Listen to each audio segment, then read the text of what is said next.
Welcome to Louisiana Heartbeats. I'm Sudie Landry, and again today we have another awesome guest. I met this young lady at a book signing in Thibodaux, Louisiana. Needless did I know that she had published so many books, but there's a whole lot more to her. She is from Monroe, Louisiana, and she has taken out of her busy schedule to come on this show and share with us the different things she does. She is not only an author, she's an orator, and she's an educator, but she's also, the most important thing, a lady of faith on a journey that God has ordained for her. Welcome to the show, Jamie Mays. Thank you so much for having me. Well, let me tell you what, this is going to be one humdinger of a show because I'm already got the Holy Ghost bumps from head to toe. I believe so. I was amazed once I checked out your Facebook and everything else of just how the Lord has brought you from an area and you've gotten stronger over the years. And you made a statement, and I want to read it to the audience out there. And it more or less, you say that since your teens that you had a passion for speaking, performing, and writing, three things that became a substantial part of your destiny with God. Okay, would you like to share with us a tiny bit of what it was like when you were growing up? I mean, were you born with a silver spoon? Were you just, given everything that you're now doing? What happened? Actually, I tell people the story that by many definitions of today's society, I was born as a statistic, right? A teenage parent, single parent home, lived in the housing projects. We were on welfare, food stamps. And to top it off, by the time I was 12 years old, I was suffering tremendously from depression. Because the experience we were living through at that time was just a lot. My mother was facing her struggles as her firstborn child. I took on some of that energy. And so, in my eyes, I wish that I could fix a lot of the problems and the experiences. So, I wasn't born with that silver spoon, but my mother was a woman of faith. And so, even though she had her struggles, I knew that there had to be something in the fact that she believed in continuing to pray, and she encouraged us despite her difficult moments. And so that was what helped me discover writing. I was begging for the chance to have something to make me feel relevant, to give me a sense of optimism, to give me hope that things will change. Where we're born is not where we have to stay. Amen to that, sister. And so by the time I was 12 years old, I started by writing poetry. And for me, initially, it was just an escape. It was that personal moment that helped me put those energies onto paper and cope with them, deal with them, and go from a lot of times that place of negativity to a more optimistic place. By the time I was in high school, I was encouraged by a teacher to enter a contest, and ironically, I was in the 4-H club. And this is an agriculture club, so as a girl living in the projects, of course, I couldn't enter the pig contest. I couldn't show horses and cows, but my 4-H agent believed that I still had something that I could bring to the table. She knew I loved to talk.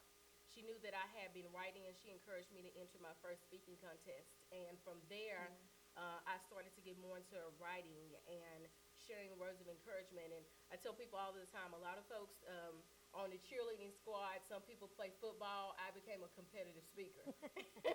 Well, listen, I want to stop you at this point and let you know that you just pretty well sang my beginning, because that was similar, except I wasn't in 4-H. But I was on always wanted to be a reporter, so I wanted to be a part of the school newspaper. Okay, and I come from a background where I wasn't allowed to really join any sports or anything, so anything I could be a part of had to be during the day at school.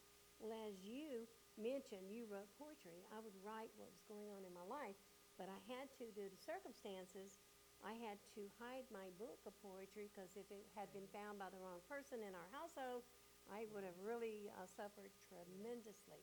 Yeah. So that's where my writing started. Yes.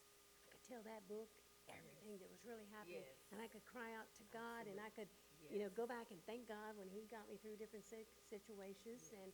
and so from that point, one day, the newspaper people, team, or something had a problem. Everybody drew a blank. I never understood what that meant. And Jamie, all of a sudden they said, "Sue, we heard you write. Would you like to write something for the newspaper?" I ended up writing every article in the newspaper. I loved it, and it was no Yes. struggle, gift of gab. my grandmother always told me, you've been born with a gift to gab. Now, I said that to say, when I started this show, Lord, I just feel the anointing of what you're doing and what God's had you do and what he's planning on doing with you.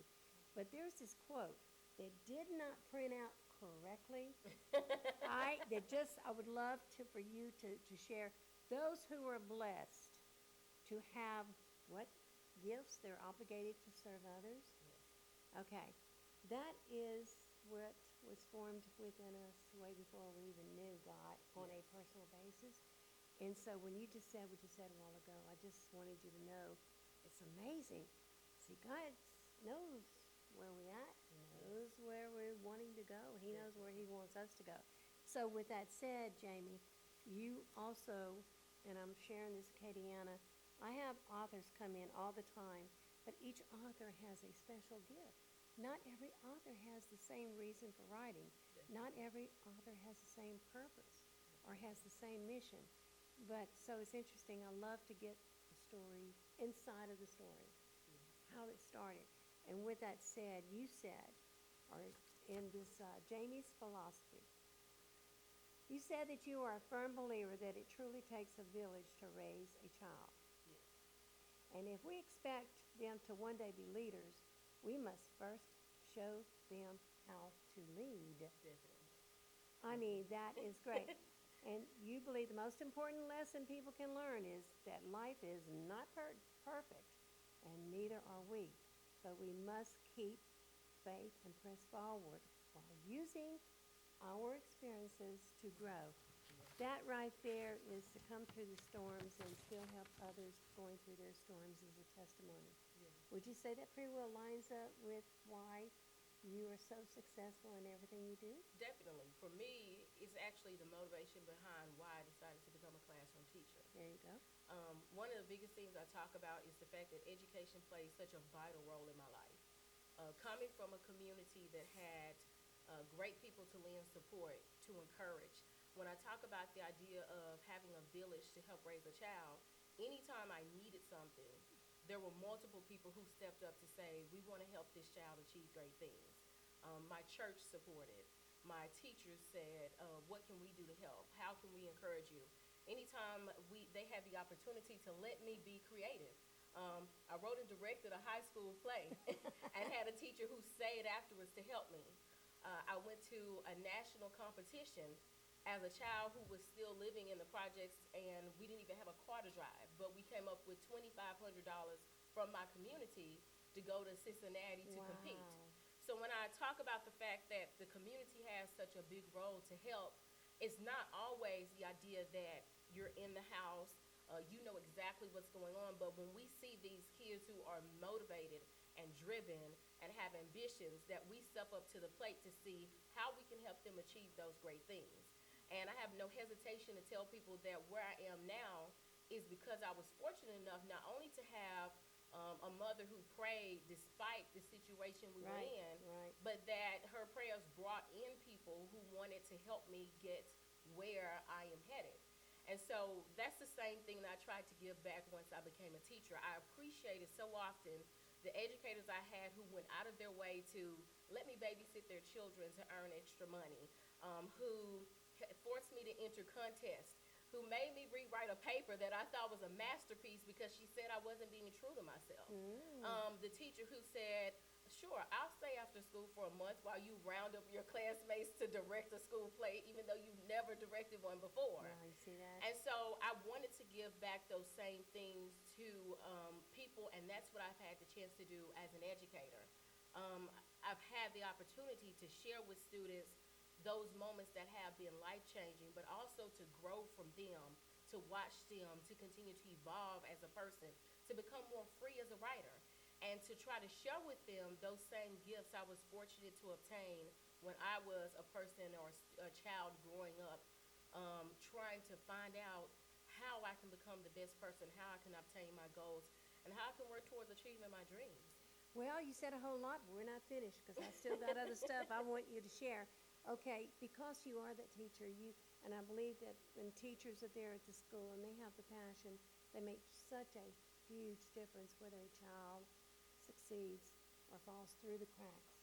I never understood, Jamie, what falling through the cracks meant until one of my children was diagnosed with ADHD. And so therefore I had to start researching to get him the help and the needs that he needed and not give up on him. And I could understand one teacher, just when I was about ready to think about giving up, one teacher stepped forward and said, the school is not equipped to help a child like yours. But let me tell you this, your child is like the children who are falling through the cracks. They are super intelligent, and they just have to be taught a different way. And don't blame the school. Get into the education system and help us get the classes we need. Lo and behold, that son is 38 years old today.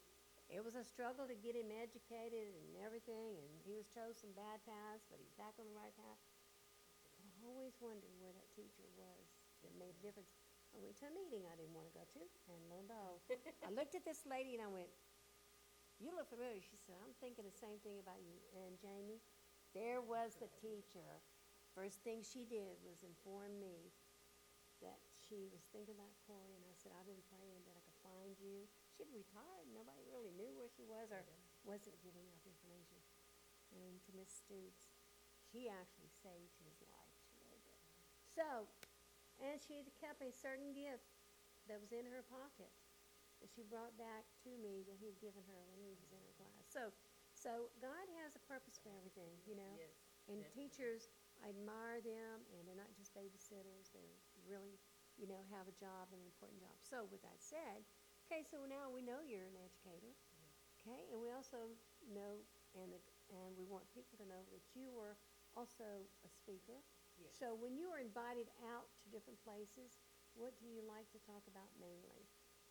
To be honest with you, I love doing two things, writing workshops and literary discussions. Okay, and that is needed. I am a writer by nature. I write like I breathe. It is a necessity for me. I believe in the beauty of English. I believe in the beauty of reading. Mm-hmm. I think so much power comes from not only reading but discussing and engaging in conversations with others. So we learn more about ourselves, more about others. We have a wider view and perception of the world.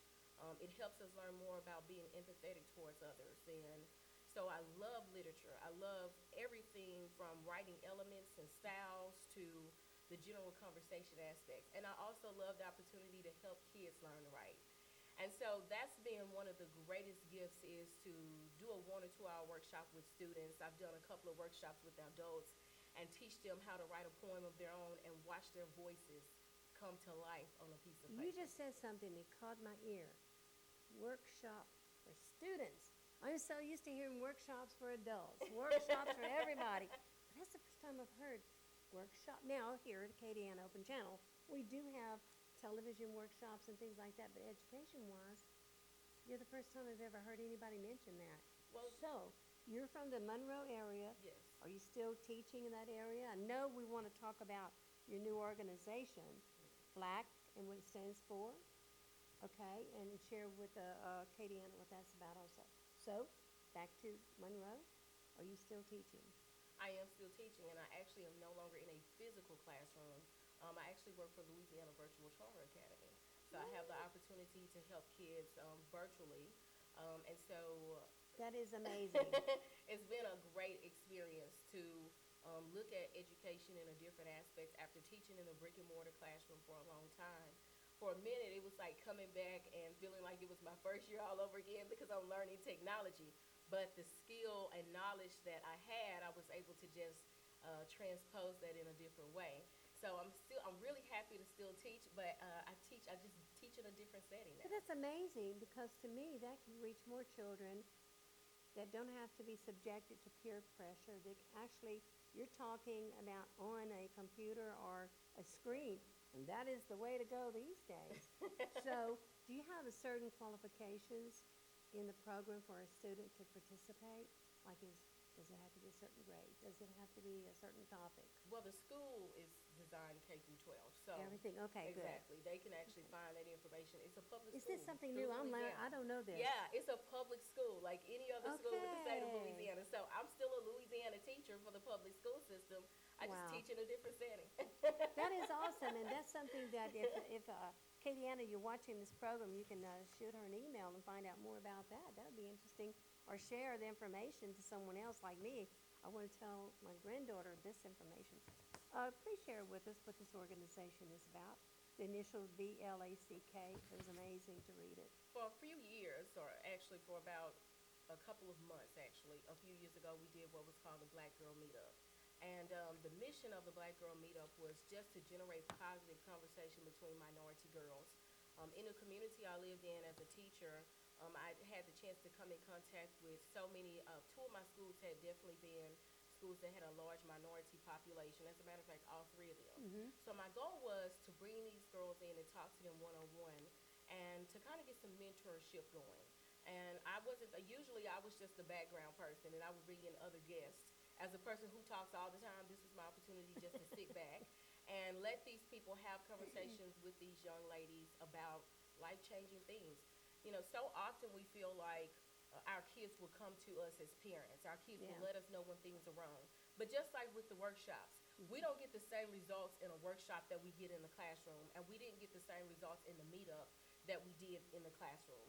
It was a chance for kids to feel like they were unrestricted, and honestly, that they were in contact with people who would not necessarily judge them or have standards. They could be a little bit more free. I love that idea. So that I was the do. goal of it. Eventually, we did go ahead and phase it out because my schedule got busier.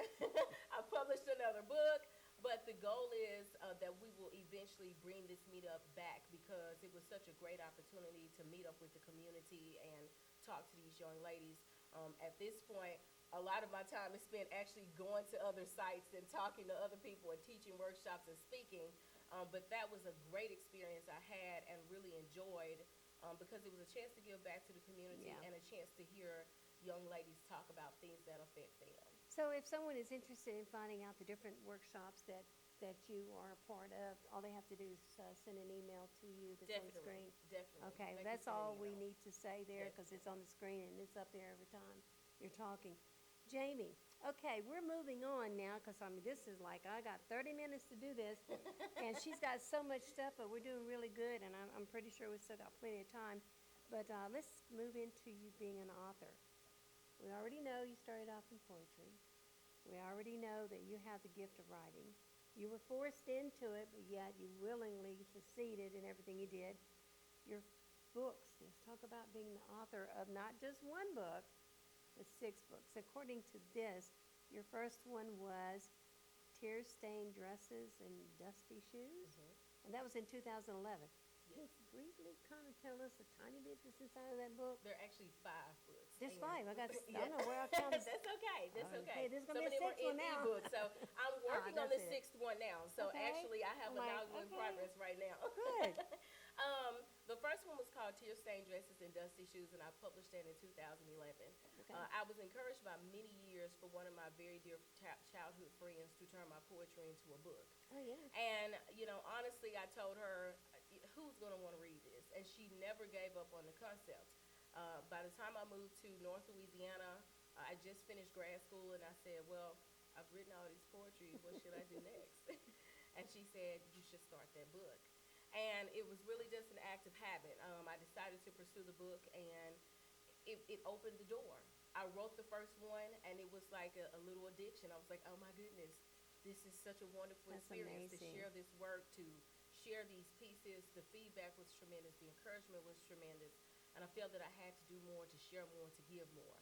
I felt that this was the thing that God had been waiting for me. And then let's talk about your second book. According to this, it was in 2013, Pennies in My Pocket. Yes, which to this day has Now, been what genre is that? Is it still this poetry? is also poetry. Poetry? And Okay. it has been the bestseller to date. All right.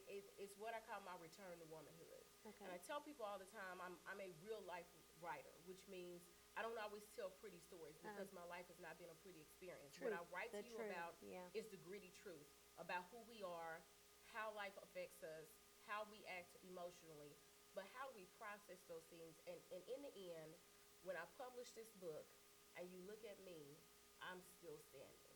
So Pennies in My Pocket was completely this evolution for me.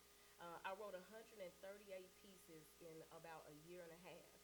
And I I anticipated Hold on, 3 years. 138 pieces, are you saying sheets of paper? poems, And different poems, poems. different poems, wow, Different poems. wow. And I anticipated 3 years until my next book, and it was about 18 months later. And one night I woke up and said, "This is it." The photography on that book was actually done by my mom.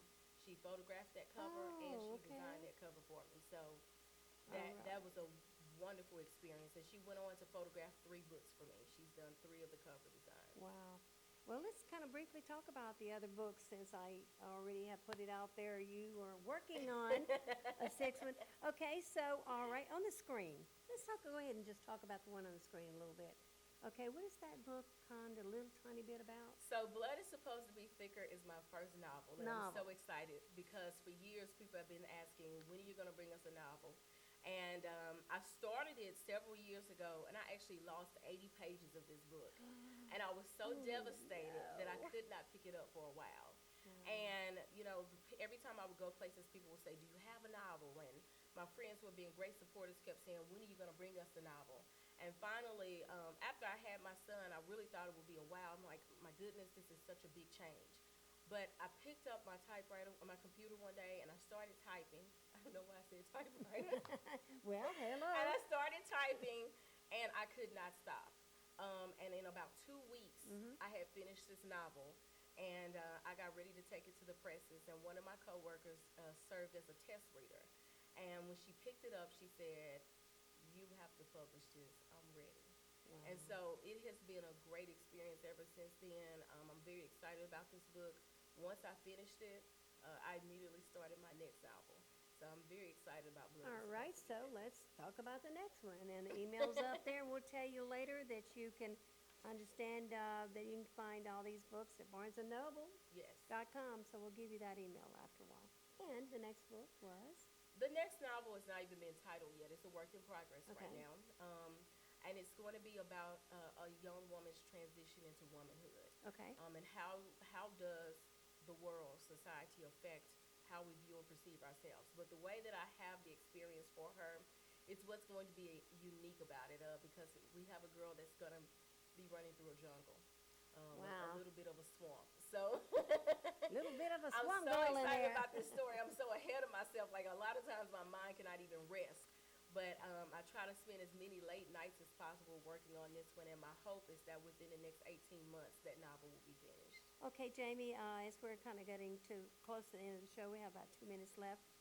Real fast. Bitter lemons and sweet lemonade. Is that still poetry? That is a collection of short stories. Short stories. And every story is about women and how, as women, we learn how to manage, cope, survive. Now, how we manage may not always be conventional, may not always be a good idea, but we do. And so every story in there is about different women, different walks of life, different experiences, different nationalities, different cultures, different religious backgrounds, different practices.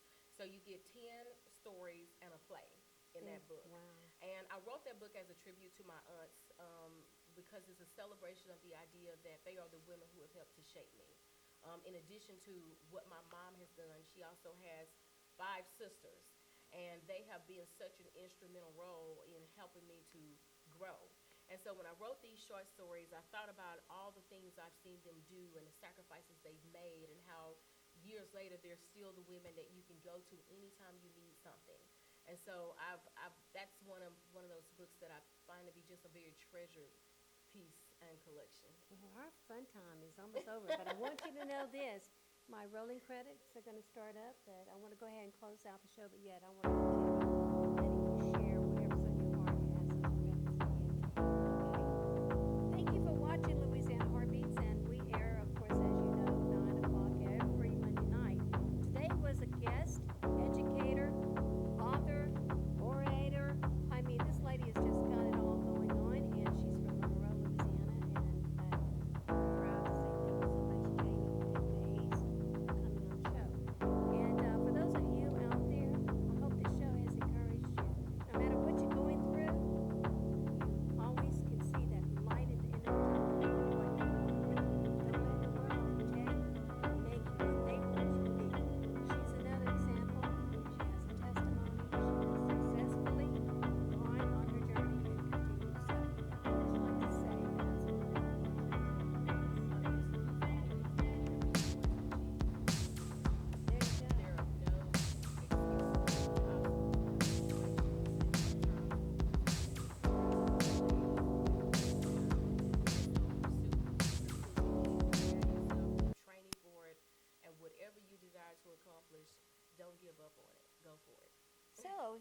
interested in any of our books, check it out at barnesandnoble.com.